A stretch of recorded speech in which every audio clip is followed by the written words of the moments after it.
What's going on, guys? It's Suk and I am back with a brand new video on Super Duper Tech. And in today's video, I'll be doing a speed test comparison between the Samsung Galaxy Note 8 and the HTC U11. And this is a friendly reminder that if you guys are yet to subscribe, to go ahead and do so, as I will of course be uploading a number of different speed test videos comparing other flagship devices to the Samsung Note 8.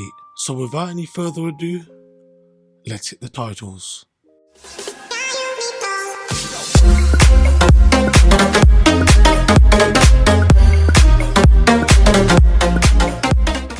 So first up, I do want to get into talking about the basic specifications of these two devices.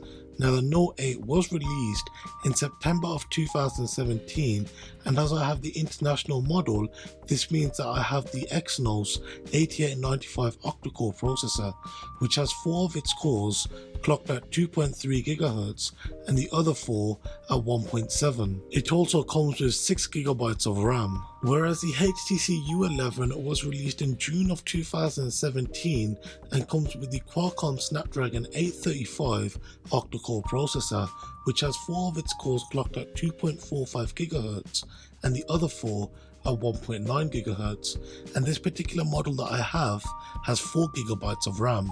Now, the first test that I am going to conduct is a boot up test to see which of these two smartphones boots up the fastest. Now, this itself is fairly interesting as both of these smartphones have an octa-core processor, whereas one has slightly higher clock speeds, the other has 2 extra gigabytes of RAM. And surprisingly enough, the Note 8 with its slightly slower processor clock speed but its 2 extra gigabytes of RAM was first to boot up with a time taken of 21 seconds versus 29 with the U11. So now on to the RAM application speed test. Of course, prior to doing this, I did ensure that all applications in the background were closed. Starting the stopwatch on both of these smartphones at the exact same time and going through the settings and camera and social media applications, Facebook, Instagram, Twitter and Snapchat, you can see that the U11 is starting to pull ahead. And this advantage is becoming more apparent. Now, this is simply down to the fact that the U11 has a processor with a slightly higher clock speed. But by all means, this simply does not mean that the Note 8 is out of the competition. As you guys can see, the Note 8 is only around 1 application behind the U11. Now, as the U11 is first onto opening up Lapsit Pro and exporting a 2-second video file that was shot at 4K for 30 frames per second. Of course, both of these smartphones will be exporting the exact same video file. And by looking at the time remaining on both of these smartphones, it's clear to see that the U11 has around a 13-second advantage over the Note 8. And as the U11 goes on to opening up its first gaming application, the Note 8 finally finishes that export on Lapsit Pro. I do also want to mention that the 4 gaming applications that these smartphones will be opening up are Subway Surfers, Pokemon Go, Injustice 2 and Super Mario Run. And as the U11 finishes loading up Pokemon Go and now gets on to opening up Injustice 2, you guys can see that the Note 8 is only just starting opening up Pokemon Go, which clearly shows that the Note 8 is still 1 application behind the U11. Now, as the Note 8 gets into opening up Injustice 2, you can clearly see that these two smartphones are getting pretty much neck and neck, but the U11 is now on to opening up its final application, Super Mario Run, and it opens this application to finish its first lap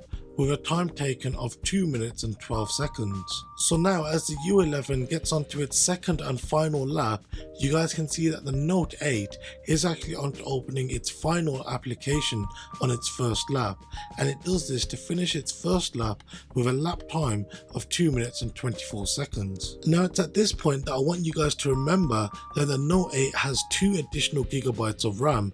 Now, you can see that these additional gigabytes of RAM are actually helping it to have those applications preloaded in the background.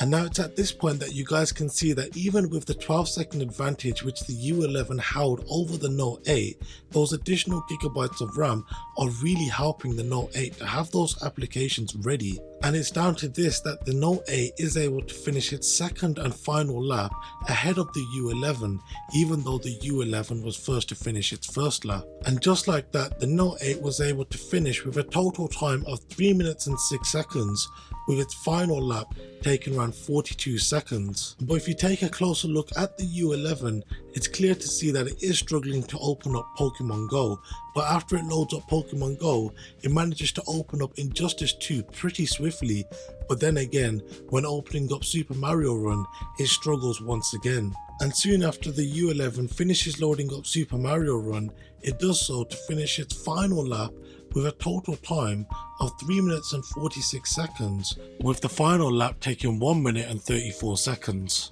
So of course the overall winner will be the Samsung Galaxy Note 8, as it was faster to boot up and was the first to hold all of these applications ready in its RAM. But it was interesting to see the difference that the increase in processor clock speed gave to the HTC U11, which finished its first lap 12 seconds ahead of the Samsung Galaxy Note 8.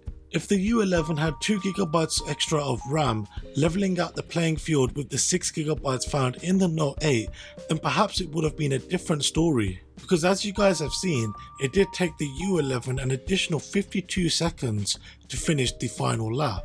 So then guys, that has been it for today's video. I do hope you did enjoy it. If you did enjoy it, then be sure to hit that like button, and if you are new around here, then why not subscribe. Also, if you guys have got any questions with what you've seen in this video, then you can go ahead and leave them down below, or alternatively you can go ahead and hit me up on my social media. Thank you guys very much for watching, and I'll see you guys next time. Have a good one.